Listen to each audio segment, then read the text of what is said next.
Hey guys, welcome to my channel. My name is Jenna and today I'm going to be giving an update on my 4th degree tear experience 5 years later. If you have not had a 4th degree tear, you're probably thinking, why is this lady talking about something that should be done and over with, like 5 years done and over with. But if you have had a 4th degree tear, then you know it is very life-changing. If you found my channel through my 4th degree tear videos, then this video is for you and I hope it can help you, because if I'm being honest, I don't really want to make this video. It feels really vulnerable to talk about such private information, but I have always felt sort of a responsibility to share my experience because it was really hard on me, and okay, I did not expect to get choked up, and it was really hard on me, and so I feel like if I went through it, then I want to be able to like use it for good and help someone else who maybe feels very alone and isolated.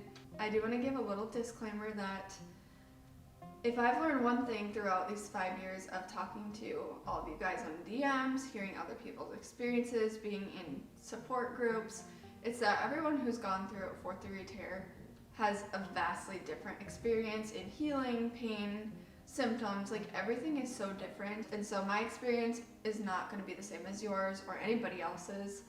Mine could be more severe or way less severe than yours, and I'm just sharing my own experience. I'm not a doctor, and don't take this as medical advice.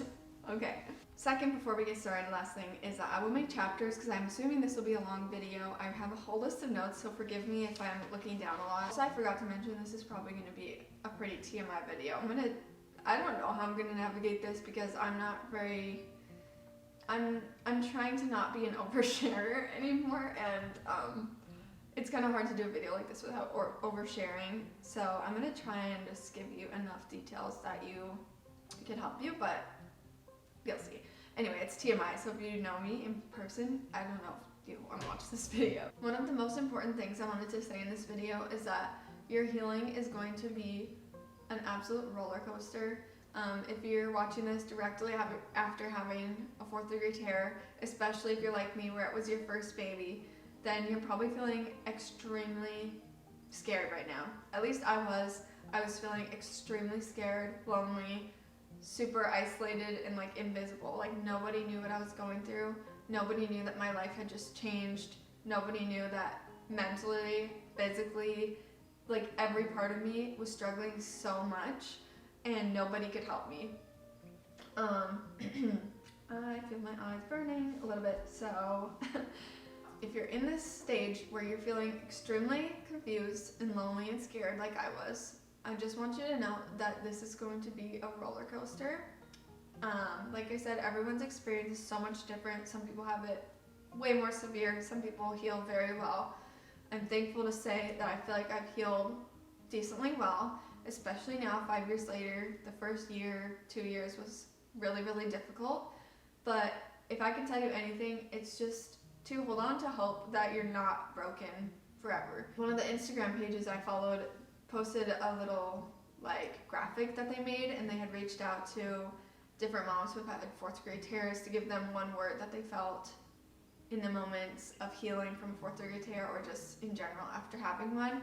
And I remember seeing the word broken on there, and I was like, that is exactly how I feel. I feel broken in every single way. I felt like nobody knew what I was going through, and I didn't want anybody to know, but at the same time I was like, can somebody just like see me and help me, because I'm scared and I'm lonely. I felt like, honestly, like a little kid inside, just being like, am I stuck like this? Like, is this it? Am I 20, 21 and I'm already struggling with like incontinence and chronic pain, and I can't walk around for too much, I can't lift weights, like everything felt really, really intimidating and scary. So I just want you to hold on tight. If you're feeling like you're in the depths of it right now, just know that it's going to get better, and there's so many things you can do to help heal. So this video is going to start kind of like, I'm going to go back a little bit in the timeline, and this will start directly after my pregnancy after 4th degree tear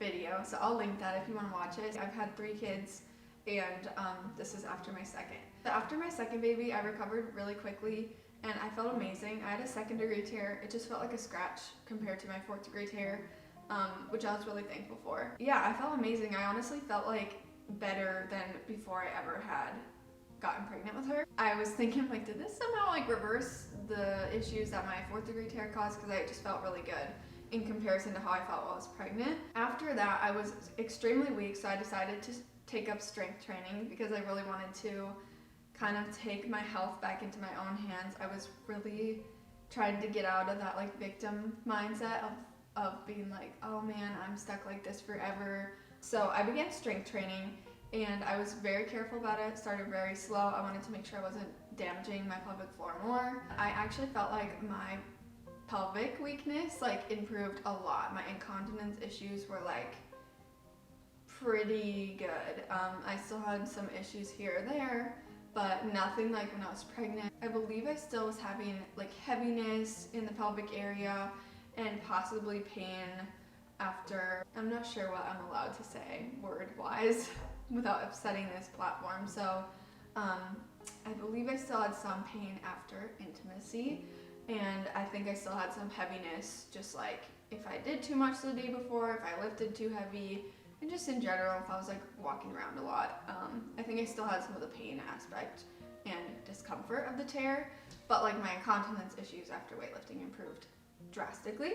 So I believe in my pregnancy after a 4th-degree tear video, I talked about my problems with not absorbing nutrients and eating food, and then my body not being able to like use it and keep it in long enough to give me the nutrients. I'm sorry, I'm so awkward. I do not like talking about this stuff. But anyways, I was having lots of digestive problems, and I talked to a GI doctor, and we figured it could have been partially because of my tear, scar tissue, we didn't know. She mentioned I could get like a colonoscopy after I had my baby, but I didn't do that because that sounds really scary. And so I watched my diet. I tried to see what things made that worse, and that got under control. It was pretty much fully gone after pregnancy. I think it was just a mix of hormones, a weak pelvic floor. Everything was just not meshing well together.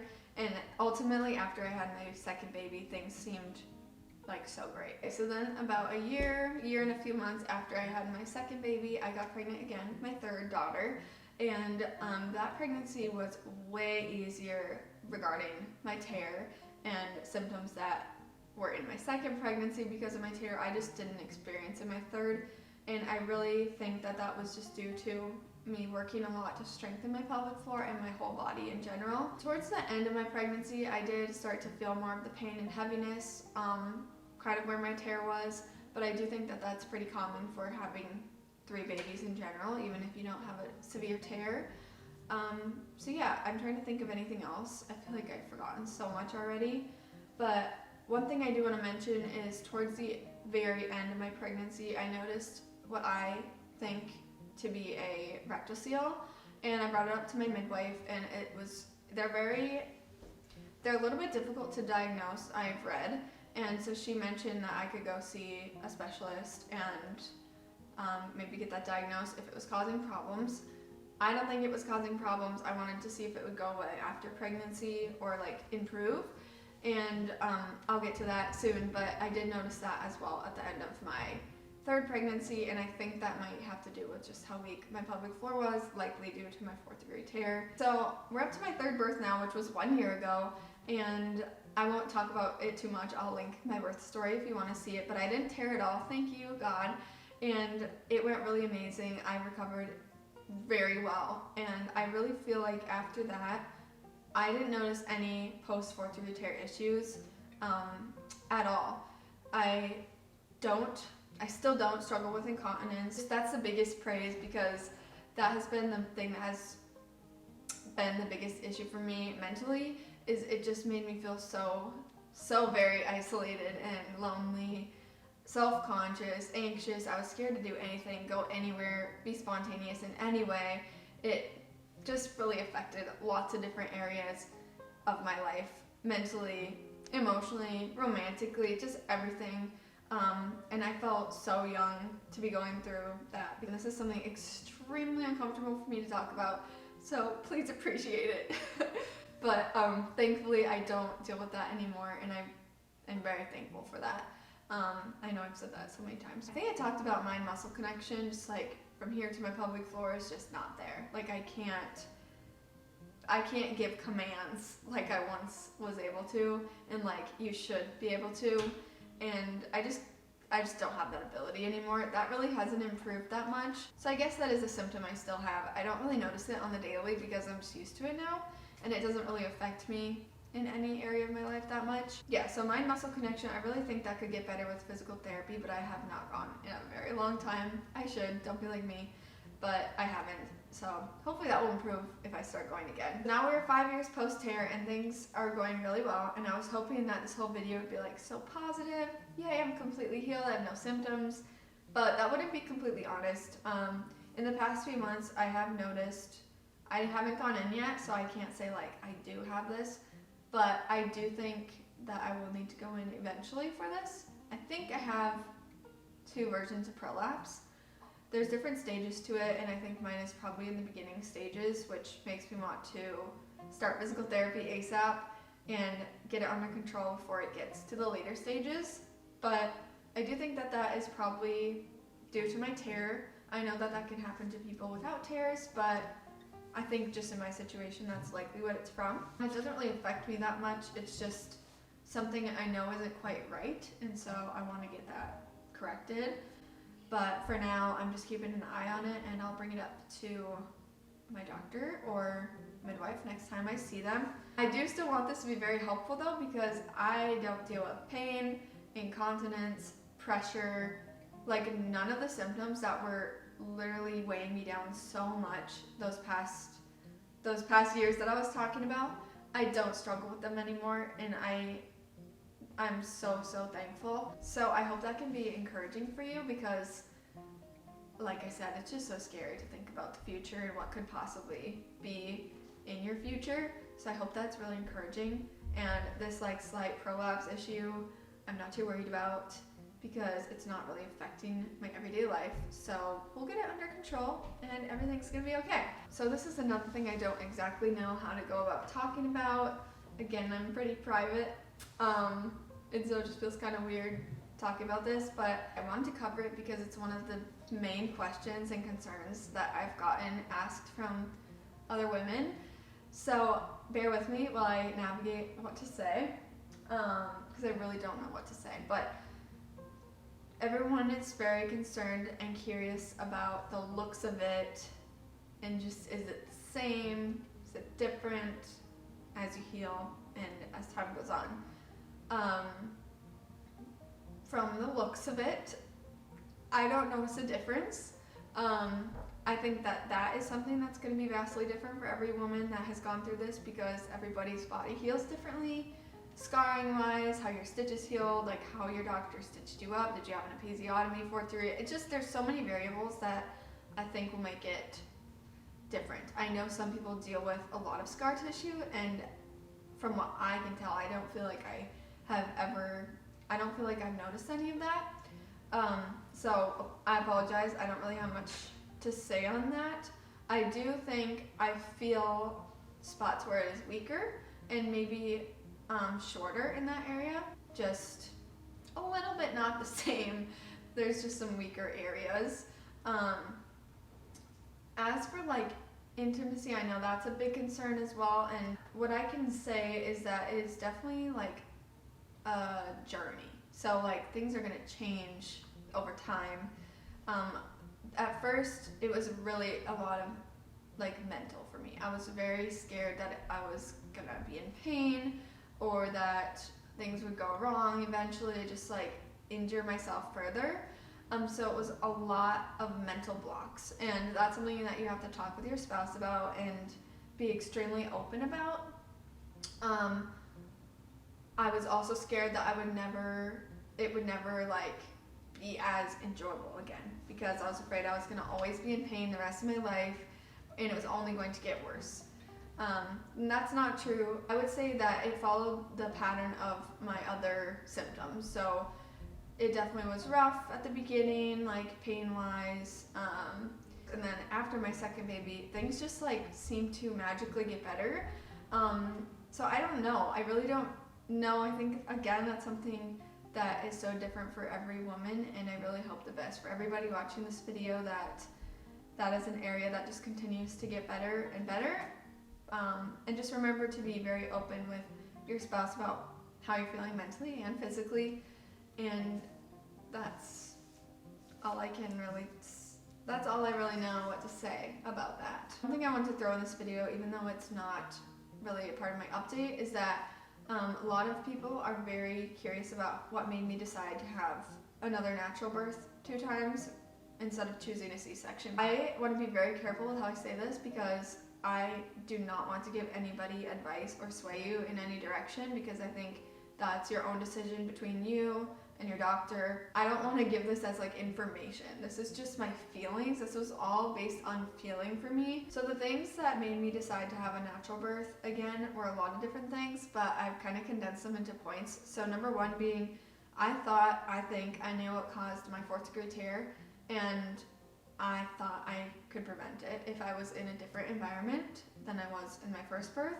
and if I was very clear about my hopes and expectations going into birth. And so that was number 1. The next one being that I healed really, really well. I got more opinions on if they thought it was a good idea. One of my doctors was like, I think you should probably consider C-section. The other was like, I think it's up to you. And then the midwives I ended up seeing were like, I don't think you have any further, like, it's not common for this to happen again. I just decided to stick with their opinion because that's what I wanted. It's like kind of like confirmation bias. I wanted that answer, so I'm sticking with that answer. I'm not discrediting the other people's answers, but that's what I decided to believe. And so that was my second reason. And then my third reason is I'm terrified of C-sections. I think they're wonderful, and I'm so thankful that we have them as options for emergencies and such, but I am absolutely petrified of ever having to get one. And so I was like, I am going to go for a natural birth, and I'm praying and trusting that if I'm not meant to have a natural birth, that if it will be unsafe for me, that God would, divinely intervene and make my baby breach or something, or give me some type of clue that I need to have a C-section. And so I was just praying and trusting that this was the right choice for me, and I really felt good about it. Like deep inside me, I really felt good about my decision. And so that's how I chose. Everyone needs to do their own, research, thinking, talking with their providers and such. But that is what I chose, and it turned out great for me. I know lots of people do choose to have C-sections for their next births, and they're very happy with their experience, and they're happy they chose that. So, yeah, I think it's totally up to you and what you decide with talking with your provider. The last thing I want to say feels extremely important to me, and it's because I desperately needed to hear this when I was freshly postpartum with my 4th degree tear, and I want to say it very lovingly and very gentle, so please receive this with care. It seems a little bit harsh, but I really needed to hear it, so pretend I'm talking to myself 5 years ago, and if you need to hear it, then take it as well. But you have to stop focusing on being the victim. For me, it was very comfortable and easy to just settle in to that victim mindset. I felt like nobody understood. I felt like I was broken forever. Looking ahead at my future seemed really intimidating and scary. I say that word so much in this video because this whole thing just felt very, very scary. And so it was really easy to just be like, well, that's it. Like, this happened to me, and that's that. I'm broken forever. My symptoms will only get worse as time goes on. My life will never be the same. And only when I decided that that was not true and did not have to be true about myself or my experience, only then did my symptoms start improving. That mindset gave me an excuse to not look for ways to get better, to get stronger, to find ways to help my tear actually heal, to help me mentally heal and me physically heal as well. There is 100% a time and place to accept what happened to you, to kind of grieve what you thought your postpartum healing experience would look like, and possibly just like your life in general, because I'm not gonna lie and say it's not life-changing. It did change a lot of aspects in my life for a time, and it might still in the future. But for now, I'm feeling good, and I really credit changing my mindset. I say that with love, but work on getting better, and I really think that you'll notice a difference mentally and physically. And I think that's really important. That's something I really needed to hear because I was stuck in that victim mindset for way too long. So that's all I really have to update on. If you have any questions, I'm an open book, like one-on-one. So if you want to message me, then I will answer any questions. If you have any questions you'd like me to do a video about, I can also do that. I do think that I want to do a video about things that personally help me heal and improve. I don't know, let me know if that's interesting or not. But yeah, I hope that this video was encouraging. If you have just gotten a 4th degree tear and you're looking about what your future possibly looks like, I hope this comforted you a little bit. I don't know what your future is going to hold, but I do know that everything's going to be okay. And I was there. Just know that I'm there with you because I was there 5 years ago, and I'll never forget. I will never ever forget what I felt in those years. Feeling so lonely and gross and damaged and broken and embarrassed and anxious and all the negative emotions you could think about. Anger, forgot about that one, can't forget it. That's a big one. I felt them, and so I know what it feels like. I just hope that I can leave you with some hope, and please reach out if you need anything or just need to talk. I am here for you. So yeah, just thank you for watching, and we'll see you later.